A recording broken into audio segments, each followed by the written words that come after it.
I realized that despite all of the stuff that I've gone through in the past, that it helped me become the person that I am today. Like, I would like to believe that I'm a nice person. So, and well, not my personal opinion, but also the opinion of others. So, um, for me, it would be really nice if I could pass on that peace of mind to other people. So that's my focus on the podcast. Like, to be able to help you have that peace of mind within yourself, that you are okay, that you are good, you are loved, you are well. Welcome to Navigating the Rise. Today I have this awesome person. Her name is MR Maximo. She's the creator of Mabuhai Maxima, flight attendant by profession, freelance author by passion, and a host of Mabuhai Maxima, the podcast. So welcome to the show, MR.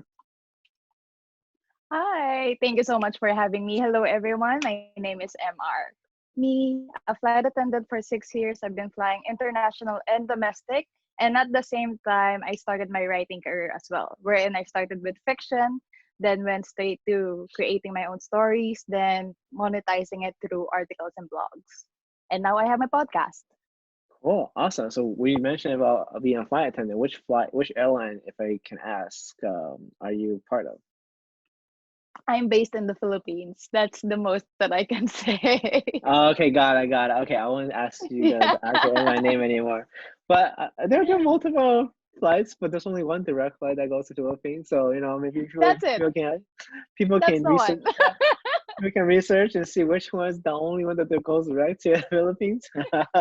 Actually, that's the only one. We're the only Yeah, one. So yeah, if yeah, you've yeah, been to our flight, that's us. yeah. So I was planning to go to Philippines when I went to Philippines a while back. I was actually thinking about taking it, and then but then there was a cheaper flight with the layover in Asia. Yeah. Um, yeah, I was like, To Korea, I think? Or was no, it Japan? Taiwan, Taiwan. Right. maybe I don't remember. It's either Taiwan, Japan, or Korea. But the price was a lot cheaper. I was okay. I'll take that flight. I'll do like 1 hour layover. Yeah, yeah. I think there was a discount. Ours just an hour. I mean, it's an hour layover, but it increased the total distance travel by like 3, 4 hours. Because you gotta board again, get off again, right? Right. Yeah. So it was. Yeah, I think yeah. because I flew during Christmas time, so it was the most expensive flights on that time, and I booked my Oh, flights two yes, weeks it before. is. So I'm always a Oh, last that's why. minute booker. I always book my flights last minute. I never book it in advance. I just don't. My schedule changes so much. I learned that the hard way, where I used to book it way in advance, and then actually ended Mm-hmm. up costing me more money because I keep changing it.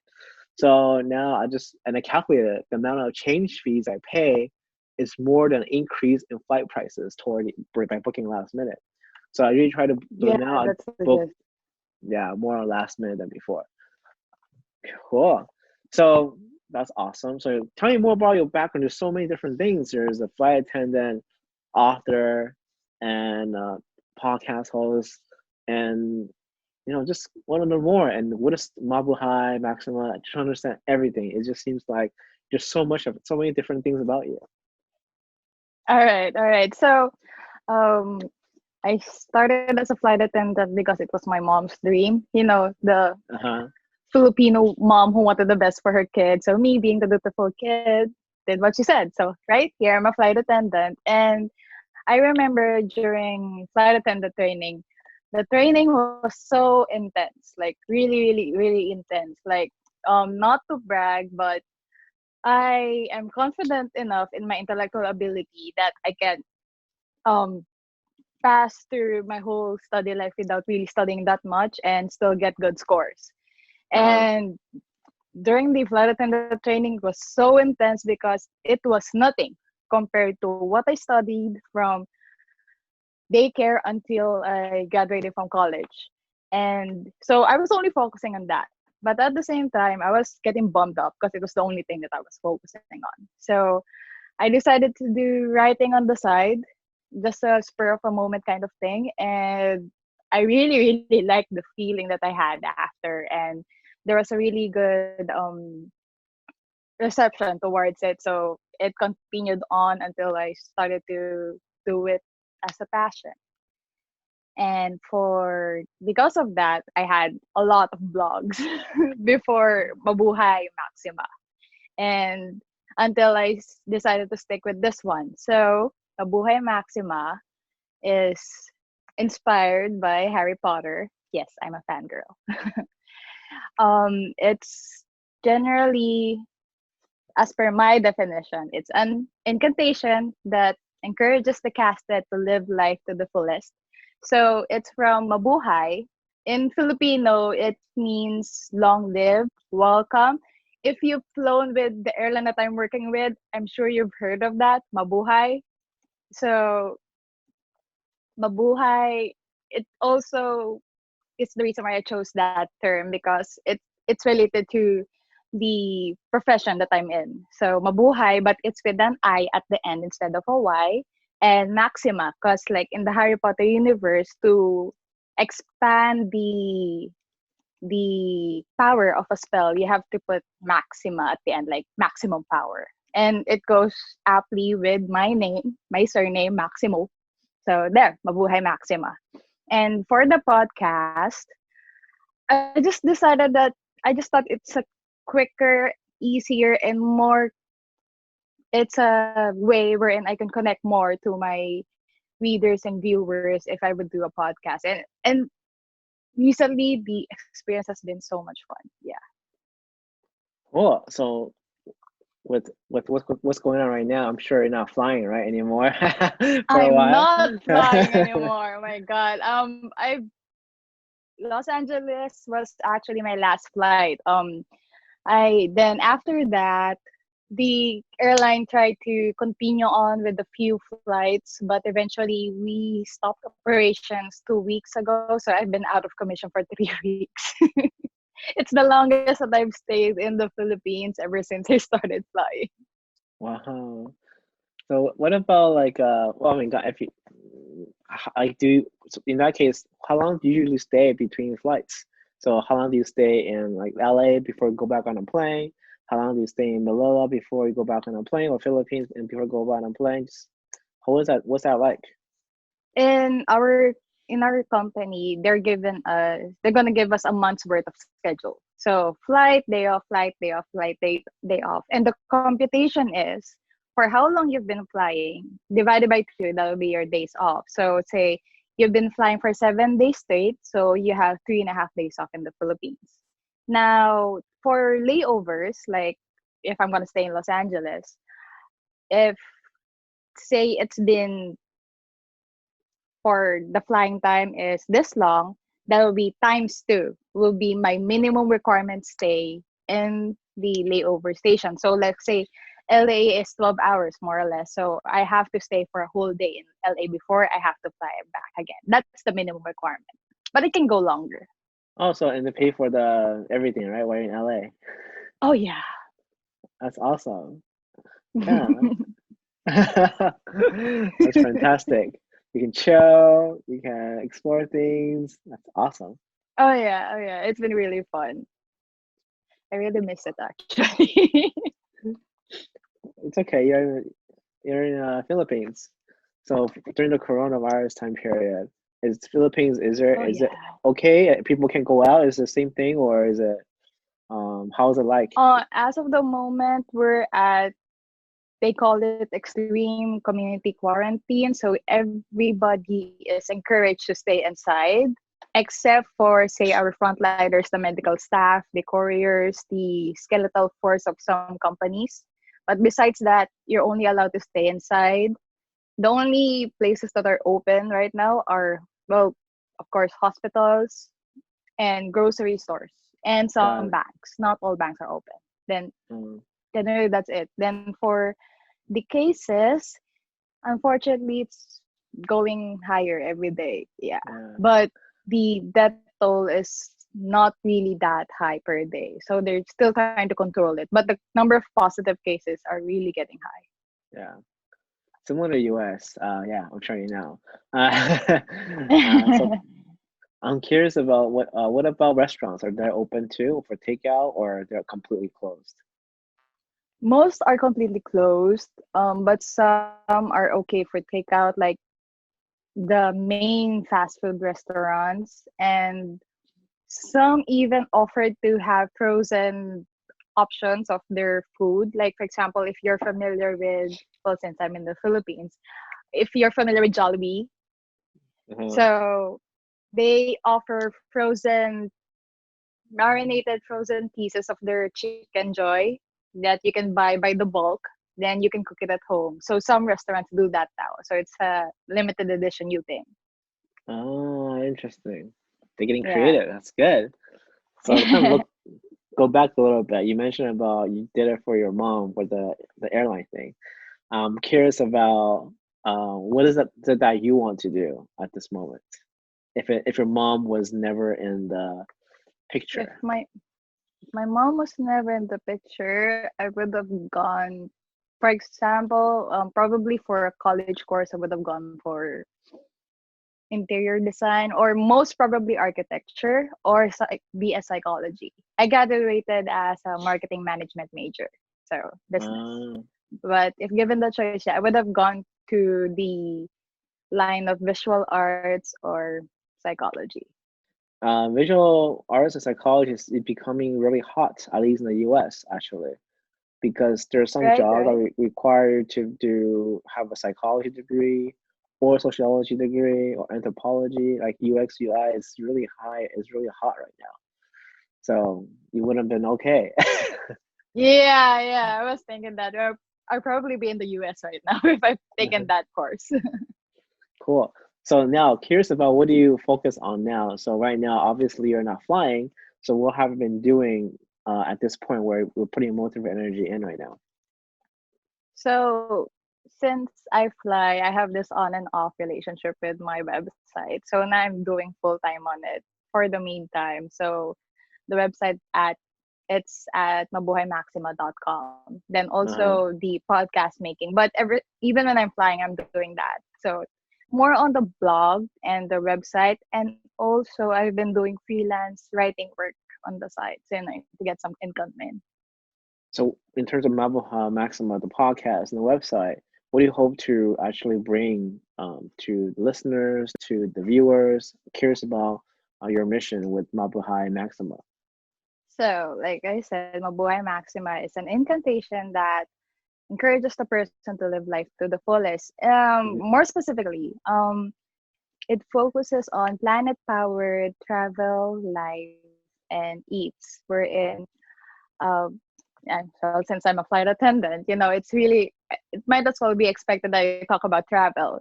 Not just travel, but responsible traveling, how to make the most of your experience without actually damaging the environment in that area. For example, irresponsible littering, or how to adapt to the culture there. And for life, like for example, how to be able to say, for the podcast, it's the focus of the podcast is more on this, more on how to take care of yourself emotionally, physically, psychologically, physiologically, how to be able to adapt yourself to, especially in the time like this, adapt yourself to the negative stressors in the environment. And I also promote more on sustainability and veganism, because I'm really I, I don't know if I have the right to say that I'm an environmental activist, but yeah, because I'm not really out there, just starting out. But yeah, if I have an advocacy, that's it. Like taking care of the environment for the Cool. kids in the future. So in that case, when it comes to sustainable uh, experiences, what are some of the examples you mentioned that you have mentioned either on your podcast or on your website that people can actually start making that transition if they choose to? Awesome, awesome.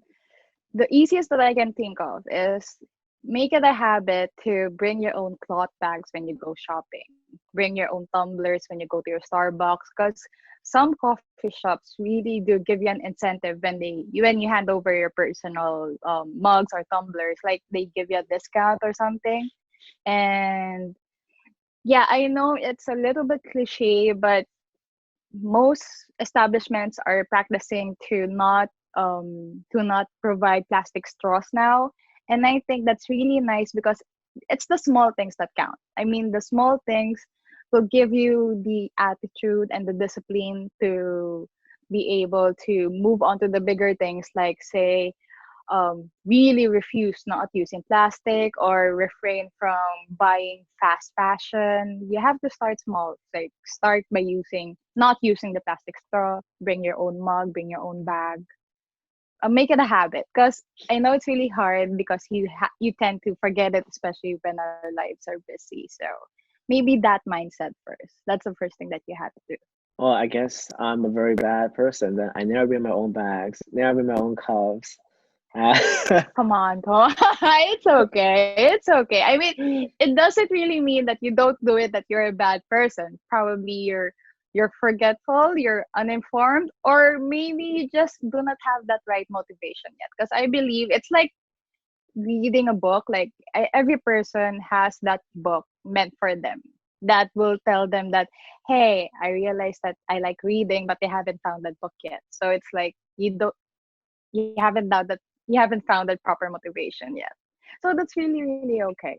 I mean, oh, since you're aware, you know. Well, I think for me, it's the convenience. When you bring your own bags, right? Yeah, yeah. So it started with water bottles. I tried it with reusable water bottles, See? I, See? but I hated it. The Ah. reason I hated it is because I started getting sick. And the reason I Oh started getting no. sick was because I wasn't able to clean it well. Oh, So you I see, see. like, I to see. I will clean it, but it will not be well, and I kind of feel like not good. And I realized, you know what? I'd rather pay the extra and get bottled waters, or use one time, or like use a water bottle for a couple of times and throw it away, rather again to get a Yeah, reusable yeah. water bottle, because I it's hard to clean the end of the water bottle. Right? It's like very Yeah, long. yeah, It's way inside. It's like you can't sometimes yeah, you can't yeah. get that. So then, like from that, then I start. You know, I stopped doing everything. I don't bring my own bags. I pay for the bags if I need it. I was like, fine, I'll just pay for it. It's fine. I think because of that experience, it really made me realize that to be sustainable, sure, it can be take the effort, but at the same time, the businesses or how they design the product has to be easy for people to make that transition too. Because right Yeah, now, true, true. a lot of products out there, they're not that easy to make transition. For example, even the bag, right? Yeah, yeah. Reusable bags, um, like it's you can take it home and bring it. It's fine. But the thing is, you have to remember to bring it with you, right? Yeah, yeah, yeah. You can Yeah, always yeah, yeah. remember if I go shopping last minute, guess what? You're not gonna have it with you. Yeah, yeah. So it's like what I can't think of a good way where you can be reusable, but I mean I think it'll be useful if they make the bag really thin and really small. It can be folded up into like that can fit into a purse or a wallet. Then I think that it's better, because then what happens then is you finish using it, just put it back in your purse or your wallet, and then when you want to use it, just take it down and fold it up. I mean, that will actually make it really easy for people to be sustainable, in my opinion. Yeah. Yeah, that's true. I actually saw a Kickstarter campaign for a very small reusable bag. The name is Nano Bag, I think, and it's really like this, like when you fold it up, it's like just as big as your eyeball.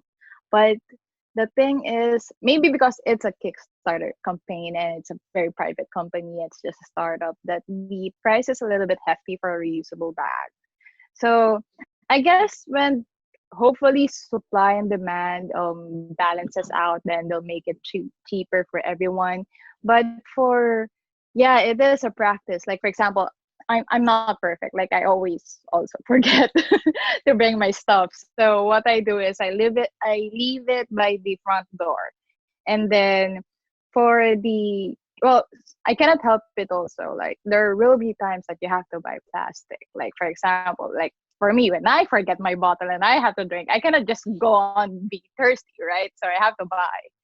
What I do is I know there are areas wherein segregation is really being put in force. So I try to make an effort to carry the empty bottle with me until I find a trash receptacle like that. If not, I bring it at home. Because what I do with the bottles that I bring at home is I turn them into eco bricks, if you're aware. It's like, so you have this bottle, you fill it up with clean. Okay, it's already cleaned out trash, like for example, plastic pieces, wrappers, any trash that's clean and plastic. It has to be Uh-huh. plastic. Then you dump it in there until it's so full that you cannot squeeze it anymore.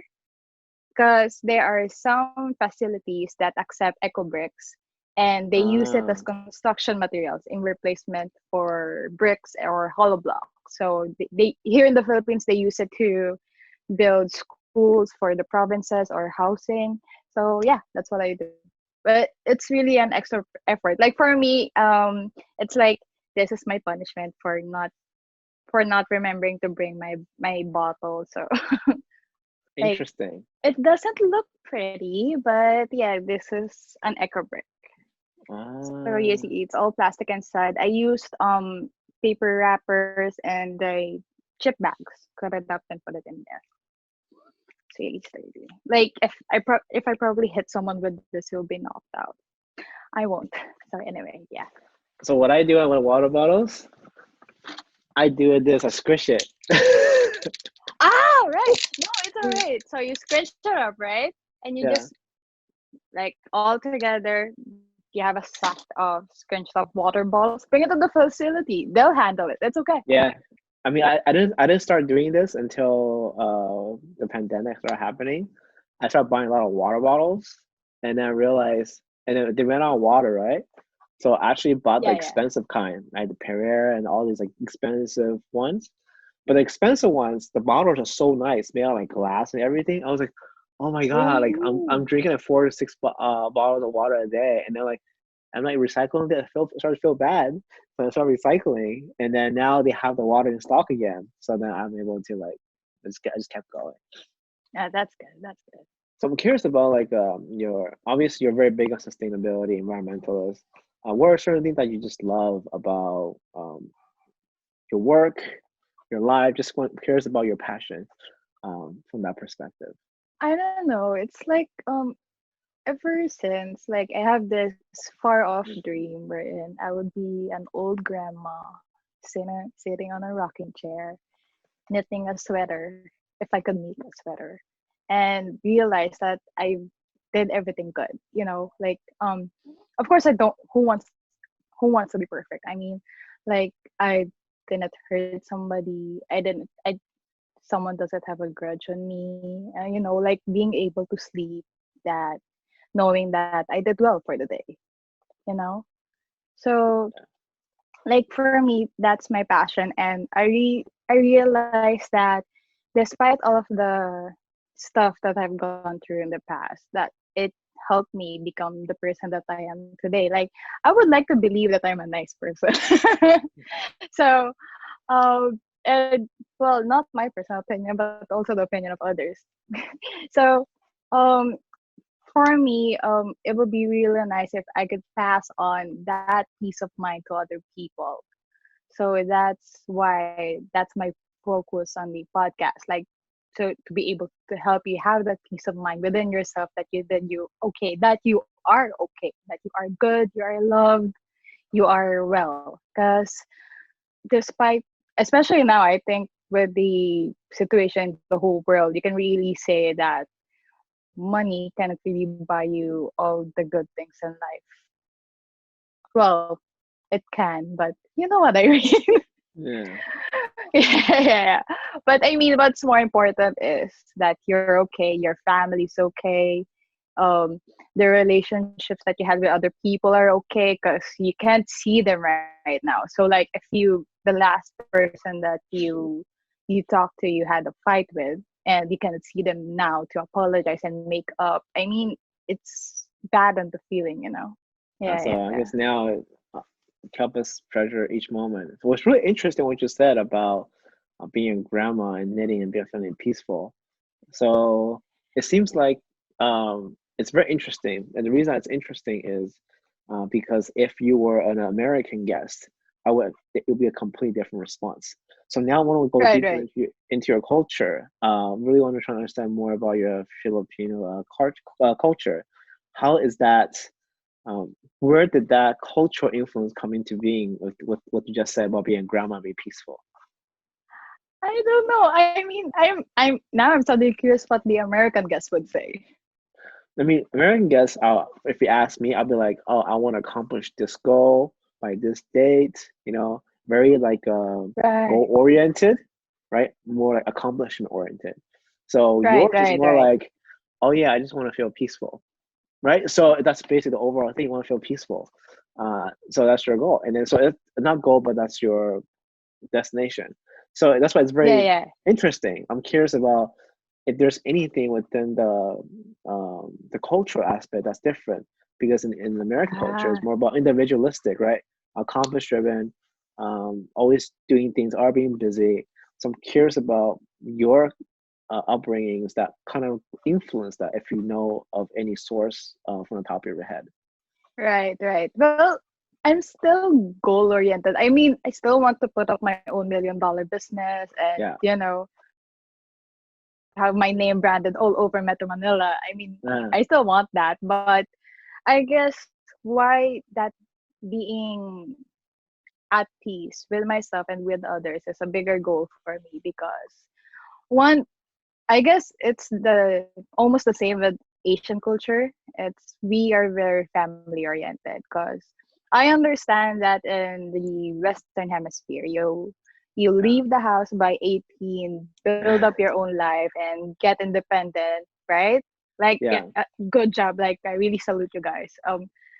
It's the exact opposite in Asia. It's like you already got out of college, you already have your fiance, you already got married, you already got your own kids, but it's still the norm. If even if you have all of those things, you still live with your parents.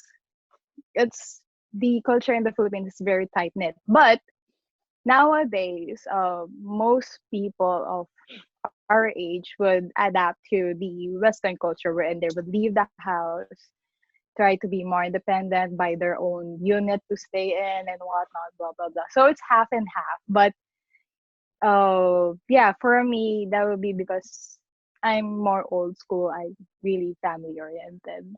Yeah, so my question, because I know that I looked through the history of Philippines, went to several museums when I was in Manila, and I know that Yeah, Manila was actually an influence, have a lot of influence actually from the Western cultures, like from Europe yeah. especially, right, and then America as well. And you also mentioned Asian values. I'm really curious about like what's the mix, you know what My I mean? mix.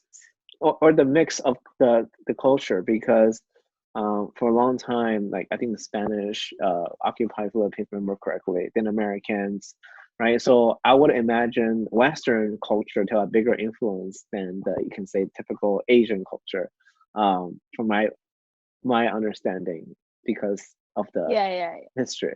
So like more or less probably because we're in Asia and we're even if we're an archipelago, we're still nearby the other countries. So more or less the culture is the same. But let's say we are the Mexico of Asia.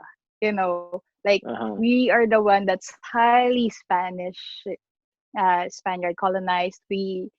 Uh, the country is like probably 80 to 90% Christian, and yeah, the Spaniards colonized us for more than 3 centuries. For the Americans, that would be 4 decades. Japanese would be less than 2 decades. So yeah, it's really hard to remove the Spanish culture in the Philippines. That's why most of our words also are almost the same with the Spanish language. And probably that's where we got the family oriented religious part of our culture. Yeah. So I know that. because of the Spanish influence, I met a lot of Filipinos that they have four names. Right, right, right. Four names, not one, not two, but two middle names or two first names. I don't know which one's correct, but there's four names. Yeah, yeah. So the especially now the trend is two first names, the middle name and the last name. So it depends on from where you're coming from. Like for example, the longest the my best friend, she has probably the longest name that I know. Like Emmanuel Angela Maltison de la Cruz. Yes. So that's her name. And my full name is Mary Rose Ann, very English. Mary Rose Ann Aberine Maximo. That's very as a handful. I think it's definitely from the Western influence. I mean, it got me really curious now. But I think we can save it for another time. Just wanna, so I think we summarize what we talked about so far. So Yeah, there's yeah. one thing is you mentioned about being a freelance author and really focusing on the Mabuhai Maxima, basically living your life to your fullest, but also being sustainable, right? So basically, how to do that. So we mentioned a couple of things. One is using bags, reusable bags, cups from the small stuff, and before going to the big stuff, and not focusing on fast fashion, right? So start small and go big.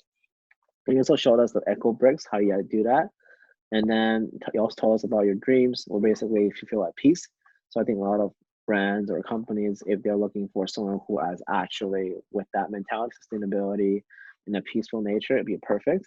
And also mentioned about your being family oriented, so people can know Yeah. you more about you and your values. So those are all very interesting points. If people want to contact you, how should they contact you? All right, awesome. Thank you. So, my website first and foremost would be Mabuhay Maxima. So that's Mama Alpha Bravo Uniform Hotel Alpha India Maxima Mama Alpha. What's X? There, India Mama X Men. X-Men.